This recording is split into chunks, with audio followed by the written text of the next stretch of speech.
La réalité du Saint-Esprit.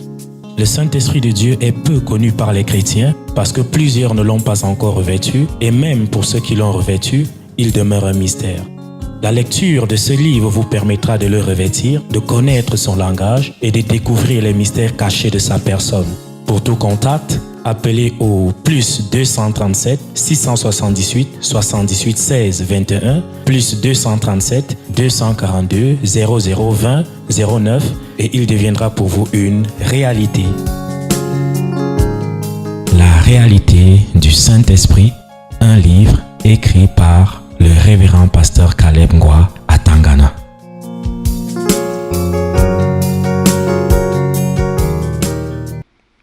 Il y a quelqu'un qui m'a écrit là, je ne sais pas si la personne là est là aujourd'hui. Sylvester. Il est là. Il est là aujourd'hui. Je dois appeler combien de fois?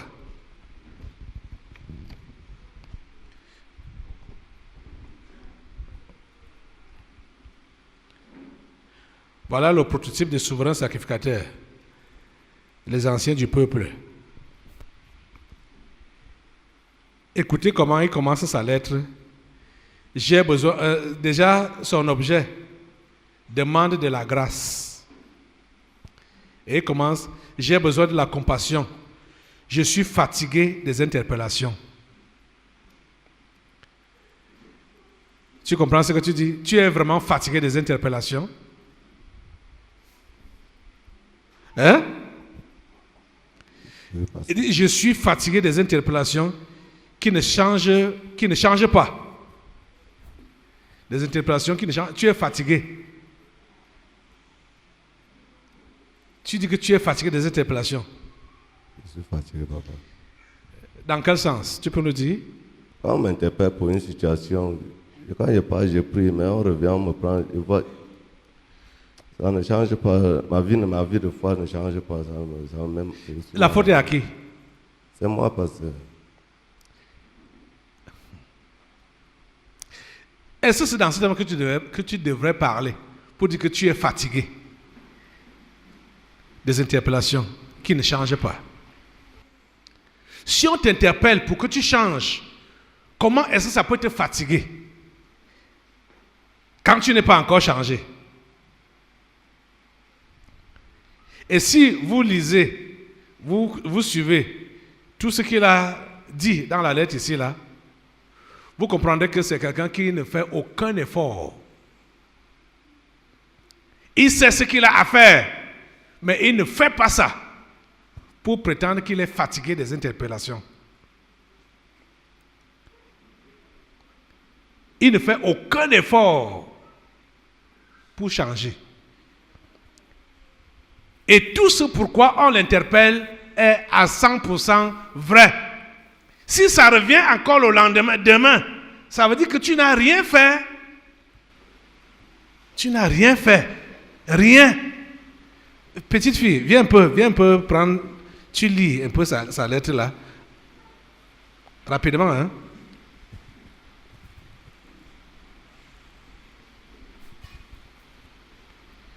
Vas-y. Comme j'ai commencé là. Demande de la grâce. Bonjour papa. J'ai besoin de la compassion. Je suis fatigué des interpellations qui ne changent pas.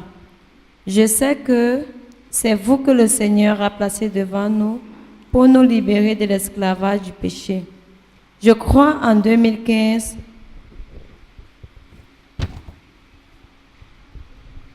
Vous nous avez enseigné que l'autodélivrance ne se fait pas quand on n'est pas baptisé du Saint-Esprit. Voilà. Est-ce que je vais y arriver? L'impudicité, convoitise, concubinage, c'est la vie de ma famille. Nous sommes 12 enfants à ma mère. Un seul est marié, le gendarme. 3 autres dans le concubinage. 3 filles concubinage. Quant à mon père, il a eu 11 femmes. Ma mère en tête. Chaque après 2 ans, la deuxième partait et il épousait une autre, ainsi de suite. L'impudicité à haute dose, Mon père m'avait laissé héritier pour veiller sur les autres, pur catholique que j'étais. Jésus m'attire au tabernacle de la liberté par mon fils voleur et moi-même,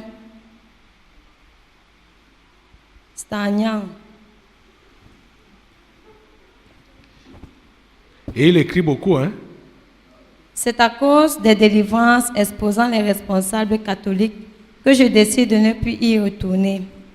J'ai brisé les liens de sang avec ma famille charnelle, mais je ne leur ai pas déclaré que je ne suis plus avec eux pour les choses traditionnelles. Mon père meurt en 2010. J'avais refusé, étant au tabernacle de la liberté, d'accomplir son vœu, d'être chef de la famille. Mais en 2017, pendant le séminaire de février, dans un rêve, il m'intronise chef. Il m'intronise. Oui, il m'intronise chef sans que je n'ouvre la bouche. J'ai assisté à un spectacle sans force. J'ai assisté à un spectacle sans force de refuser, mais dans le rêve, je savais que ce n'est pas bon. Autant de liens. Mariage à tout prix. Quand j'étais seule avec les enfants, mon désir ardent était de trouver une compagne. Mes frères me demandent, tu refuses d'avoir une femme à la maison à cause de l'église. Dans les chantiers, les chantages sur le célibat. Je dis à quelqu'un que le concubinage ou la fornication n'est pas bien. Il te demande si toi tu es marié. Cela m'a fermé la bouche. Pas de concentration, distraction à chaque heure sur le mariage. Papa, comment procéder pour oublier cette histoire et la solitude? Seigneur, ta grâce pour que mon âme soit sauvée. Demande, les dernières interpellations te concernant maintenant, c'était sur quoi? C'était sur quoi? C'était sur le mariage. Qu'est-ce que tu écris là? Hein? Qu'est-ce qui te fatigue alors? C'est la distraction sur le mariage. Qu'est-ce qui te fatigue dans les interpellations?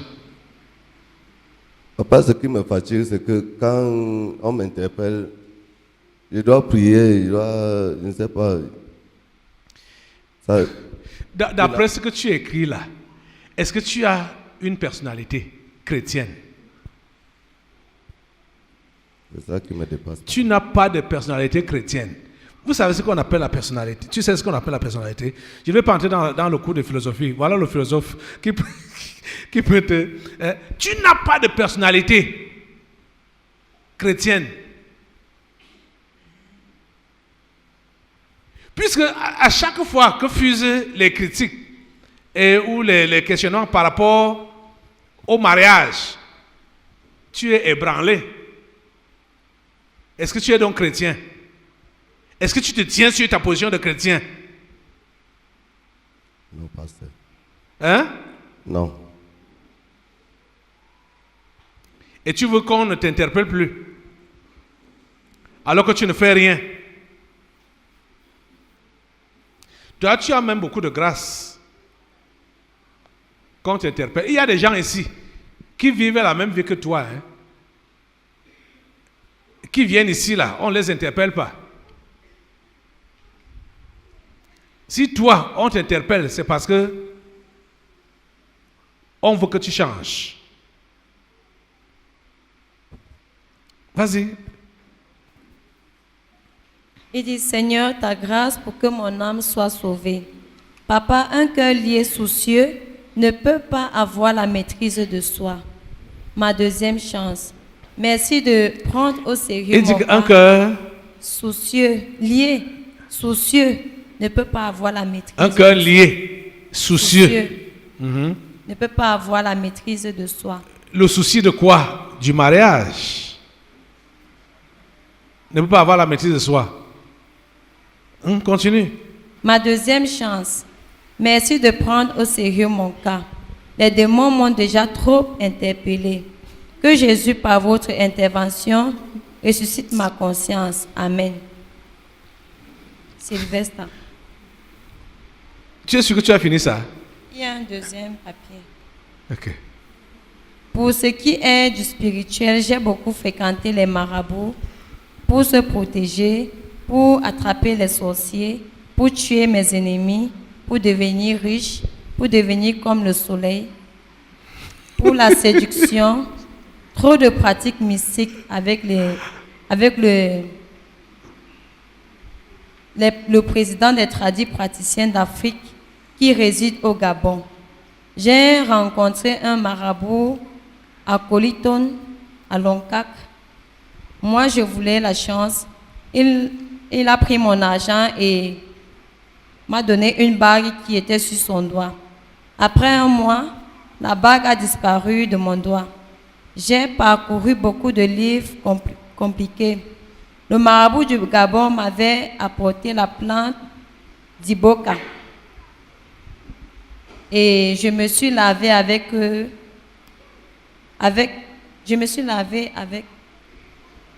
la plante, cette plante, pour la réussite. Mon père était chef, marabout, naturopathe. Moi-même, je me suis engagée sur ses pas. Les oignons de différentes qualités. Ma dernière visite chez les marabouts, c'est au Nigeria, chez un vrai ange déchu. Toutes ces pratiques ne m'ont donné aucun succès. J'avais mon ami, un camarade de classe qui était le bras droit de Marafa, chef du service du budget au Minat, qui aidait tout le monde sortant du nord, mais à moi, il m'a posé une condition. De m'islamiser d'abord, j'ai refusé. C'était en 2008. Mais j'étais toujours avec lui en 2013. J'étais toujours avec lui. En 2013, il a commencé à me parler de l'homosexualité. Il me dit, tu as compris qu'on autorise l'homosexualité et François Hollande a légalisé le mariage pour tous. On était proches. Il me farotait chaque fois, mais le jour où il m'a dit cela, je lui ai répondu, eux tous auront des comptes à rendre à Dieu. Et depuis ce jour, il a changé de mine envers moi. Et c'est comme cela qu'en mai 2013, je l'ai fui jusqu'à aujourd'hui. On ne s'est plus vu. Cette année 2018, on l'a nommé directeur adjoint de l'ECAM. Il a envoyé un message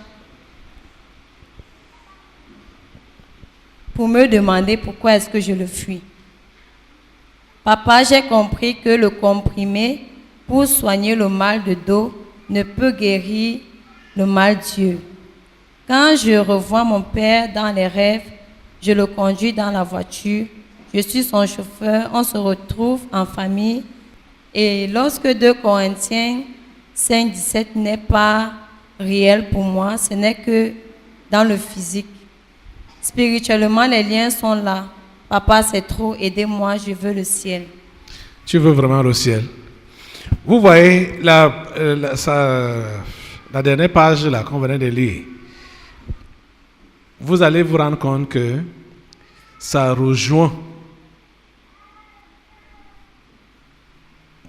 point par point le problème de notre frère de dimanche là. Le secteur pauvre. Vous avez suivi ça? Ces connexions avec le secrétaire, c'est qui? Marafa, Hein? chef de service adjoint du budget Voilà. au Bidnat. Vous êtes en train de suivre ça? Donc, il a eu des opportunités ratées qu'il a refusées. Mais il dit maintenant là qu'il a cru Et vous voyez, toutes ces recherches, c'était pour faire quoi? Pour être quoi? Riche. Vous suivez ça, non? Comment est-ce qu'il peut se concentrer sur le chemin du ciel quand tout le temps, il est en train de regretter les opportunités ratées pour être riche, pour combler son rêve? Dimanche, quand le cas du frère Akon est passé ici, j'ai dit que plusieurs sont dans le même cas. Plusieurs. Si plusieurs... Je prends son... Je sais que quand j'ai appelé le nom là, certains ont murmuré dans leur cœur. Quand il a dit Sylvester, ceux qui connaissent le nom, ils ont dit, encore lui. Sans savoir que vous-même vous êtes comme lui aussi. Parce que plusieurs sont dans le cas. Si vous n'êtes pas épanoui dans votre foi chrétienne, votre engagement n'a jamais été total.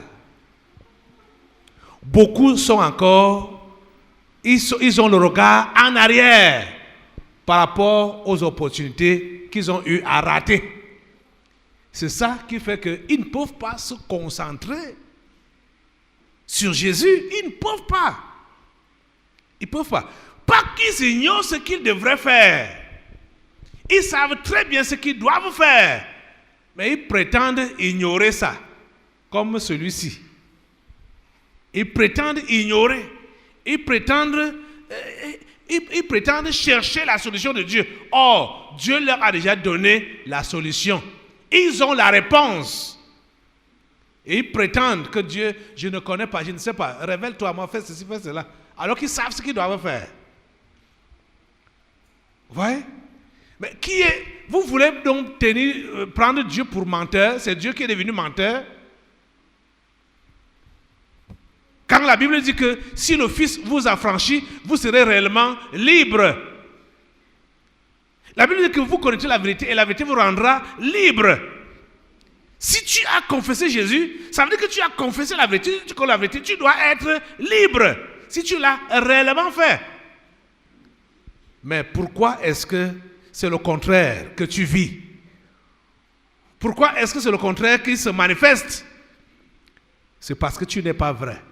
Ton état de cœur. Ton état de cœur. Tu défends ce qui n'est pas défendable par Dieu. Tu protèges ce que Dieu ne protège pas.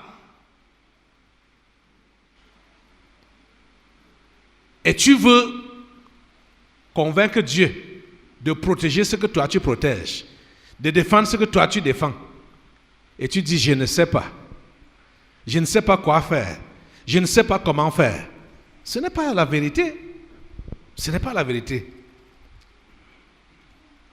Ce n'est pas la vérité. C'est le refus d'obéir que vous manifestez simplement. Vous savez ce que vous devez faire, mais vous refusez d'obéir.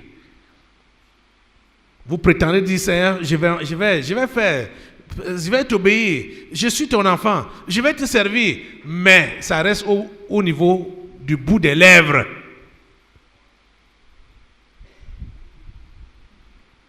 Ce peuple m'honore des lèvres, mais son cœur est éloigné de moi, dit le Seigneur. S'il vous plaît, j'interpelle ou j'en appelle à votre conscience aujourd'hui. Vous tous qui savez que le chemin que vous avez emprunté là, la décision que vous voulez prendre là, ou que vous avez prise là, vous savez personnellement que Dieu n'est pas d'accord avec vous. Vous prétendez ne pas savoir. Il faut vous arrêter. Il faut revenir en arrière. N'essayez pas de prendre Dieu pour un dupe. Il ne peut pas tomber dans votre jeu là. On ne se moque pas de lui. On ne se moque pas de lui. Vous savez personnellement vous-même que vous êtes dans la désobéissance, dans la rébellion, mais vous prétendez que vous ne savez pas ce qui vous arrive, que vous ne savez pas ce que vous devez faire. C'est un manque d'honnêteté. Et quand vous avez ce genre de comportement-là, vous êtes en train d'éloigner la grâce de Dieu de vous, de votre vie. Parce que ce n'est pas par notre propre justice qu'on sera juste devant Dieu. Ce n'est pas par nos propres excuses qu'on sera pardonné. On est pardonné devant Dieu quand on vient humblement devant lui et lui dit, Seigneur, je reconnais ma faute. Sans essayer de camoufler, d'habiller ça. Dis, Seigneur, je reconnais ma faute et je m'en repens. C'est là que tu sors de sa présence étant propre. Si tu veux venir, tu dis, Seigneur, bon, tu sais, il n'y a pas de juste sur cette terre. Je suis parmi les millions de pécheurs, des milliards de pécheurs qu'il y a sur cette terre. Donc, tu as toutes les raisons de me pardonner, d'avoir compassion de moi parce que je ne pouvais rien. J'étais obligé de faire ça parce que la chair est faible. Tu commences à lui prêcher. Tu commences à prêcher à Dieu. Comment, et lui donner les raisons qu'il doit te pardonner. Ça, tu éloignes sa grâce de toi. Tu éloignes sa grâce de toi. Dieu aime quand on fait comme ce publicain. Quand il est entré au temple, il n'a pas levé sa tête. Il se cognait le visage au sol pour dire, Seigneur, aie compassion de moi, misérable pécheur. Il n'y a pas deux pécheurs dans ce monde. Je suis le seul, le pire des pécheurs. La Bible dit que celui-là est rentré de sa maison étant purifié, nettoyé. Or, le pharisien qui se tapait la poitrine pour dire, oh Seigneur, je te rends grâce. Tu avais raison de me créer. Quelqu'un qui t'adore en esprit, en vérité, comme moi là. Je donne ma dîme, mes offrandes, je donne les aumônes aux pauvres et tout ça là. Je ne suis pas comme ce voyou là. Je ne sais pas ce qu'il est venu faire ici à l'église. Il vient te tromper, qui prie. Pourtant, il a escroqué l'argent de tel, machin, il commence à... Donc, il est venu là pour noyer l'autre devant Dieu, hein, et se laver lui-même. Et c'est comme ça que plusieurs sont. Ils se lavent, ils se purifient, ils se justifient, et ils noient les autres. Quand ils entendent que, oh, tel a été béni, tel a un témoignage, ah non, il me dépasse en quoi? Je suis mieux que lui. Pourquoi est-ce qu'il peut avoir une telle bénédiction? Pourquoi il peut avoir une telle grâce? Et moi, qui suis même ancien ici, moi qui prie, moi qui fais ci, moi qui fais cela. Vous voyez, ce n'est pas notre justice, notre propre justice qui compte. Vous comprenez ça? Venez devant Dieu sans vouloir vous justifier. Venez devant Dieu pour avouer votre forfait. Et quand vous le faites de tout cœur, c'est là qu'il vous délivre. Il vous délivre, il vous pardonne. Et il vous transforme. Vous voyez, c'est l'histoire de la religion qui fait à ce que les cœurs des gens s'endurcissent. Ceux-ci étaient des principaux sacrificateurs et des anciens du peuple. Vous voyez que quand on s'est déjà endurci dans la religion, c'est difficile de recevoir la grâce de Dieu. C'est difficile, très difficile. Parce qu'on va seulement faire référence à notre ancienneté dans la religion, à notre ancienneté dans la maison de Dieu. On va faire référence à ça. Donc, on n'a plus rien à démontrer. Dieu même nous connaît. Il sait tous les sacrifices qu'on a eu à consentir pour être dans sa maison ou pour le suivre. On se justifie. Est-ce que vous pouvez revenir en vous-même aujourd'hui et dire à Dieu ou reconnaître votre faiblesse votre désobéissance,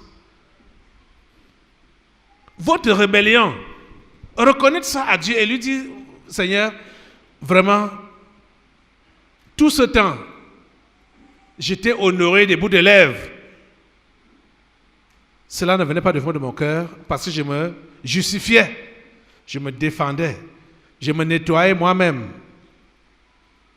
Mais maintenant là, je viens humblement devant toi pour me repentir et repartir à zéro, comme le premier garçon.